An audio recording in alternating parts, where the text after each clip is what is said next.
This is R2D Tech, and this week's going to be quite an interesting video because I've actually switched to the iPhone 6s full time in 2021, so stay tuned.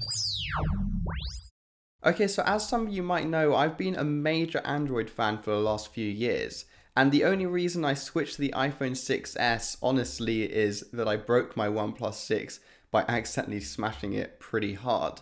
And now I thought I would hate this switch because I was quite an anti-Apple sort of person in the past, but it's been quite surprising. For those of you who've been living under a rock for the last few years or are less than like 4 years old, this is what an iPhone 6s looks like. And yes, it actually does run iOS 14. The more perceptive of you probably noticed that it has some widgets on the home screen which indicates that it is running the latest iOS. The fact that it can run iOS 14, number one, is really impressive because this phone, as I said, is like 5 years old, but also is probably the main reason why I can actually tolerate using this, and more than that, I actually really enjoy using this phone even in 2021 when this phone is so old. And another reason why I really enjoy using this phone is that it's really speedy, and that's not to say the OnePlus 6 wasn't speedy, because it's definitely the speed you need.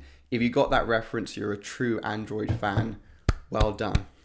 Anyway, the main point is that this is running the latest iOS 14, and it's also running at a very impressive speed, so apps don't really take any time to load, to be honest. Yes, there might be a slight lag on some apps, but it's hardly noticeable. This might as well just be one of the new iPhones in terms of speed. My OnePlus 6 also was really fast at loading apps, probably faster.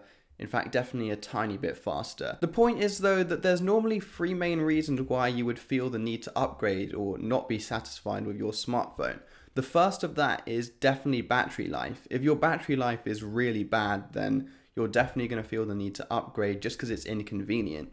The second reason is speed. If it's a really laggy phone like an iPhone 4S nowadays or something, then you'll definitely be quite annoyed every time you click on an app and have to wait like 10 minutes for it to load. That might be a bit of an exaggeration actually, it's probably more like 3 seconds, but that's too much in 2021. Let's be honest, if you have to wait more than like 0.25 seconds, then you get majorly pissed off. The third main reason shouldn't really be a main reason, but it kind of is, and that's that if you're the guy with a 4-gen old phone, then it can be kind of annoying when everyone else is using these new features on like their iPhone 12, and your camera still looks like a hazy fuzz when you try to take a photo at night. So those are the main reasons why somebody would normally consider upgrading.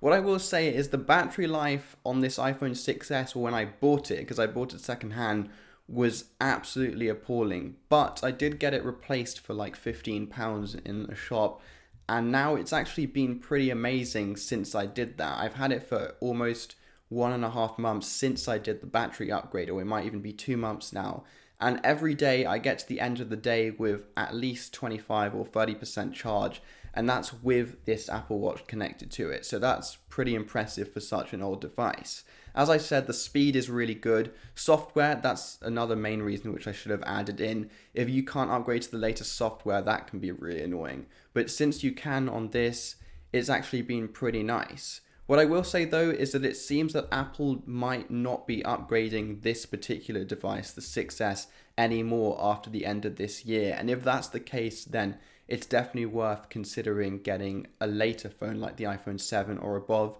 if that's going to get the new update and this isn't. Let's talk more about me though, because come on, obviously it's all about me. I'm actually quite happy using this iOS iPhone 6s device because I also have a MacBook Pro which I've had for almost 5 years now, and also an iPad Pro which I use for uni, definitely recommend that, and now an Apple Watch as well. This is the SE which I did a video on a few weeks ago. And so having all of this together along with the original AirPods, which I definitely think were quite a good buy, it completes the ecosystem quite nicely just to also have an iOS device. And I know it sounds really annoying to Android users, I used to be like this myself, when somebody said, oh, I like having this phone because it completes the ecosystem, or I want to be in the Apple ecosystem. It would just piss me off so much, and it pisses off all Android phone users, mainly because they don't understand. Actually, scrap that. I'm not going to be that guy that fires shots at Android people because I'm definitely an Android person myself. But I will say that there is some truth to the whole ecosystem argument which all of the Apple fans make. And that's just that being at uni now myself, it is quite useful to just be able to share things across all your devices so easily and without even having to think about it. Like when I had an Android phone, but then I had a Mac and an iPad and stuff, if I wanted to send a photo or something, I'd normally like email it or WhatsApp it to somebody or myself or whatever. It would just be really complicated. I mean, not that complicated, but less convenient than just being able to press one button and it just appears on my MacBook now that I have this iPhone. So that's another reason why it's quite useful to have an iPhone if all your other devices are basically Apple devices. But probably something which people don't mention that often, but it definitely stands out quite a lot, at least to me, is that when you're in a room, especially at uni or even on the tube or something, and everybody around you has an iPhone, which is quite common in the UK and probably the US as well. You're the one guy that has like a Motorola One or something, or a OnePlus 6 like I did. Then everyone they're just like, what is this? Quick sidetrack story time though. So most people who would ask what phone I had, probably because it seemed quite alien to them since everyone was using an iPhone, and I would say OnePlus 6, they'd be really confused because they'd be like, I just asked you the question, why are you asking me a maths question in return? They would be like 7. And I'd be like, what do you mean 7? And I'd think they were absolute idiots, but then when you've only seen iPhones and you have no idea about the Android world, then it can be quite weird. Anyway, the fact that that situation is quite common just shows that people who are solely in the Apple ecosystem and have never really tried anything else don't really know anything about the Android world. It's quite alien to them. And so that's definitely not me. I'm definitely not in that category. I started off with like a Nokia brick, then a BlackBerry, obviously. And then I moved on to the iPhone 4S, which was my first iPhone, followed by the 5C. And at that point, I decided to switch to the S7 Edge because it looked so cool with the edge-to-edge display. And it was a great phone. And that's when I really started to like Android devices because I realized how customizable they were. And everyone who owns an iPhone is like, why would I want this customization? And I will say that it has been quite nice having Android devices where you can do whatever you want. You can customize your widgets, you can download APKs and stuff from the internet, and you can pretty much download any software, any skin or anything that you want, which makes it very versatile. The other thing is that in the past, in like the iPhone 5 days, I found that those iPhones did slow down and their battery life got quite bad quite rapidly. And back then though, the Android devices, in my opinion, did a lot better at just having more longevity. And so that's why my S7 Edge and my OnePlus 6 lasted for so long. Whereas now iPhones do have that longevity as well, and arguably a lot more because I'm using an iPhone 6S right now and it's still just as fast, I presume, as when it first came out.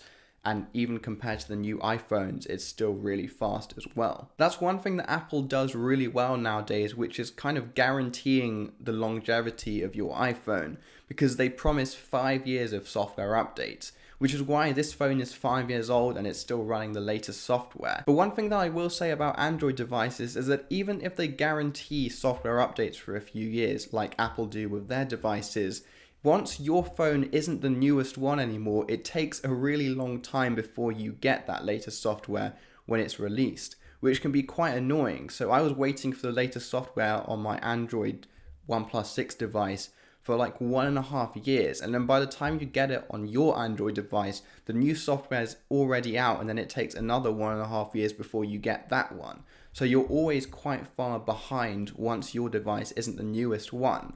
Whereas one thing that Apple does really well, as I said, is making sure that all of their devices get that new software at the same time.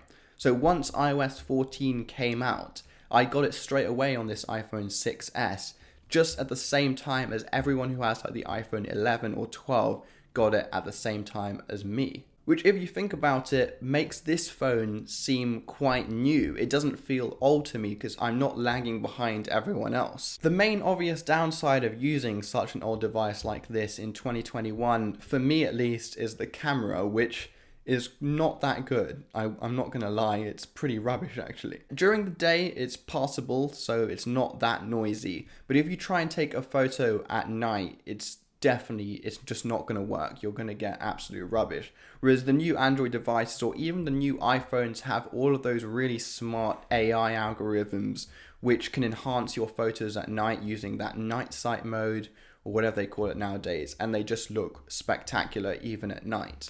So that's definitely something I miss coming from a OnePlus 6.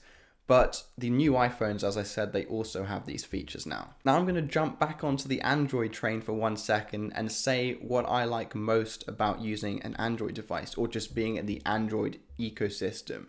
And that's just the fact that you always have the newest innovations in technology. So, for example, Samsung doing all of those folding devices, or even some companies are already releasing or working on phones where the camera is hidden under the display, or all of those under display fingerprint readers. Those sorts of things really excite me, which is why I was such an Android advocate. And I still am, to be honest, for that main reason. I would happily go back to an Android device, even though I've got all of these other Apple devices. It wouldn't be easy. I'd probably have to still use an iPhone and an Android device just because I've got an Apple Watch now, which doesn't work with Android devices. But I really love the innovation on the Android front. That's something that really disappoints me about Apple, the fact that they always jump on these trends like 5 years after they first come out. So Samsung released their first folding phone, like a couple of years ago. And Apple have patented folding designs, but it probably won't come out for another like 3 years at least. And the reason for that is a good reason, which is that they only want to release a version of a product like that when it's really well polished in the industry and that they can release the best version that can be made out there. But as somebody who still really likes that innovation and advocates for Android as well, it makes it really difficult for me to stick to that Apple ecosystem with an iPhone when I know that they're always going to be quite far behind Android devices in terms of when they release these new features. That said though, you do really buy reliability with something like the iPhone, because anything that comes out on the iPhone as like a hardware or even some software features like widgets, which just came out on iOS 14, have been tried and tested over and over again on Android devices before Apple jumped onto the train, so they knew exactly what they were doing.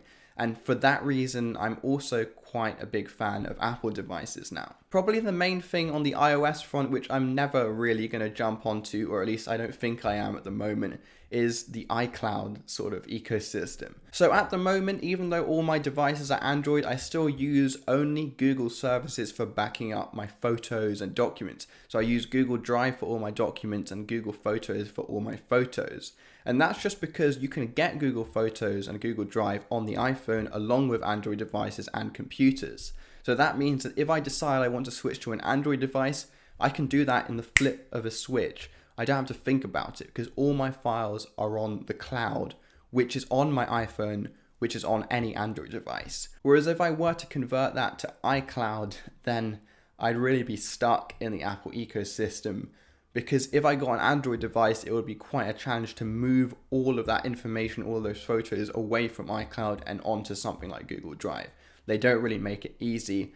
And that's why most people who are using iCloud just will never switch to Android, because they're way too invested, really deeply invested into the Apple ecosystem. Whereas someone like me, I could lose this phone. I have nothing important on it. I have nothing stored on my Mac. It's all on Google Drive.